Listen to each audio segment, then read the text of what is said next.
If I had to pick one cryptocurrency, it would be XRP. I used to invest in like 20 cryptocurrencies in 2020 when I didn't really know what I was doing. I would just fill their surveys on Coinbase for free cryptos and just get my free tokens. But as I really learned the space for the past 6 years,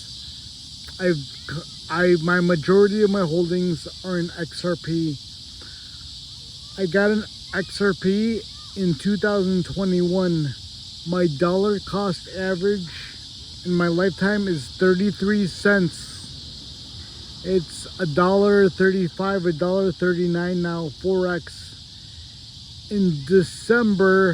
In November 2021, it went all the way up to 366 and 11x. I did not sell. I just held. I thought it would go higher, but I got greedy. But I'm okay. I didn't need the money, and I'll explain why after I explain my next two. My second highest holding is HBAR. 10.29% of my portfolio is HBAR, and just a little over 9% is XLM. The thing I love about XRP is it's going to represent cross-border payments much faster and cheaper than the big banks industry standard. The problem with big banks nowadays is they're very slow, especially like on Fridays. Like they close at like 5 p.m. Eastern time, New York. And if you're doing transactions with Europe or Asia or Australia, you're gonna get screwed. You're gonna have to wait 48 hours.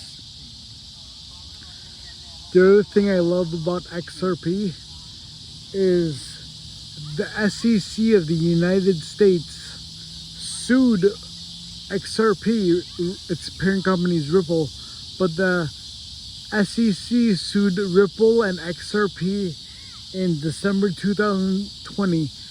I'm like, what the hell? Out of all 30,000 cryptos, it decided to sue one company. I'm like, oh, that's odd. And then you realize that I think the SEC sued Ripple. They said it was a security, but it was the biggest threat to the big banks of America. So basically, the big banks were giving a lot of lobby money to politicians, got their way and sued their biggest threat. That's when I really got into XRP. And when the lawsuit was over, when XRP paid tens of millions of dollars, I started investing in XRP like crazy because it made total economic and logical, rational sense.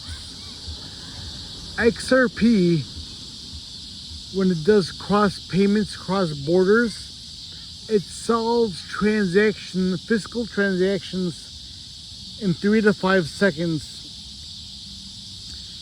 I don't like Bitcoin because one, the creator of Bitcoin is still unknown. They have no idea who Satoshi Nakamoto is. What is the king of all crypto? How come they don't even know who the founder is? And even though it's the most expensive and the majority, the biggest crypto on the market by far, it's really old, antiquated technology. Think of it like Atari or Nintendo Entertainment System, NES-1, or even go back to like the Apple IIe and Oregon Trail. That's how old and antiquated and slow processing speed Bitcoin is. I don't like Ethereum because there's an endless supply of Ethereum, but it's still going for thousands of dollars. They could make Ethereum, it's like printing money. There's no set supply like XRP or even Bitcoin. At least there's a set supply of that. I also don't like Ethereum. I used to have Ethereum until I learned about it. I do not like the CEO, the founder of Ethereum. He goes, his name is Vitalik, and he actually used to work for Ripple, the creators of XRP, and they let him go, and he started his own company, and all he does is talk smack about XRP. And when XRP got sued by the SEC, he got a free pass. I absolutely do not like the guy, and I used to hold a couple of Ethereum. It grew to like from nothing to 2,000 bucks, but I traded for more XRP because I just can't do business with shady people I don't like. The problem with Bitcoin is its transaction speeds are so slow. You want to do transaction on BC, it's 10 minutes to an hour, and they cost like $1 to $30 plus. Ethereum's transaction speed is about 15 seconds to several minutes, and they cost $1 to $2 per transaction. XRP is fast. It could do transaction speeds across the globe in 3 to 5 seconds, and the processing fee is less than a penny.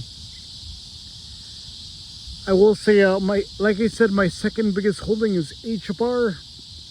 It also has high-speed data processing and cross-border transaction settlements. It's very fast. Its cost is 4 decimal places over 1/10,000th of a penny. Very fast and cheap. Here's the great thing about HBAR and why I'm holding it, and it's the only crypto I stake. 39 huge conglomerate Fortune 500 companies are involved with HBAR, such as Google, IBM, Boeing, LG, to name a few. And lastly, yeah, my last crypto I hold is a little less than 10% in XLM. XLM is supposed to bank the unbanked. So all the people without a bank in the world, as long as they have a cell phone, they're trying to do the XLM through satellites in orbit to bank the unbanked via their cell phones. But that's just a quick reason why I believe in the XRP project. You know what? Maybe 1 year, 3 years, 5 years, 10 years from now, people say, "Oh, I wish I bought more XRP back then when," but like hindsight is 2020. No one knows. I'm just a guy on YouTube sitting on this park bench, and the cicadas are so loud and annoying. Pardon the bobbing in this video. It's done on an iPhone 13, but I'm paralyzed. I'm half paralyzed on my right side. My right arm and hand is paralyzed from a stroke, so this is the best I could do. It's too much work for me to edit. This is day 93 of me in a row of doing a daily vlog, and I'm gonna take a break after 100. Just get my message out while my health is still okay, because you never know. Just get the message out. Thank you for your time. You have a great rest of your day. Thank you for watching, and be safe.